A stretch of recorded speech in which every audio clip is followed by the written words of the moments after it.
The parallel to Exquemelin and Johnson is not decorative.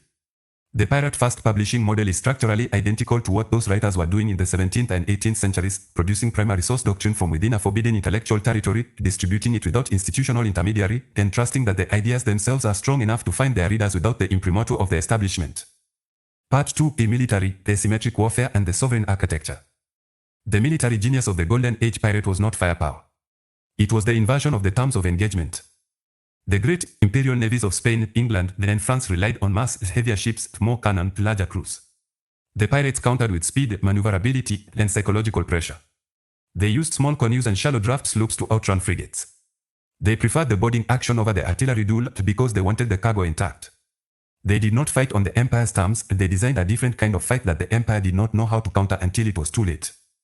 This is asymmetric warfare. And it is the precise operational logic of the cybernetic foundry. The cybernetic foundry, MXTM's 3 primitive sovereign distribution architecture built around sovereign_pathway.sovereign-relay.xyz, sovereign-relay.xyz, and provisional.quest was not designed to compete with big tech on big tech terms. It was designed to make the terms of engagement irrelevant. The frozen object lifecycle, Markdown SHA 256 object.json receipt.sig voluntary hosting negotiated fetch custodial receipt chaining, is not a publishing platform. It is a sovereign routing protocol for intellectual content that cannot be seized, deplatformed, or algorithmically suppressed because the architecture never aggregates in one place long enough for a single point of failure to matter. The CLI verbs are not coincidental in their precision. SP ingest and SP materialize are frozen and named. SP publish is deliberately absent. Because publishing implies dependency on a publisher. The cybernetic foundry does not publish. It propagates.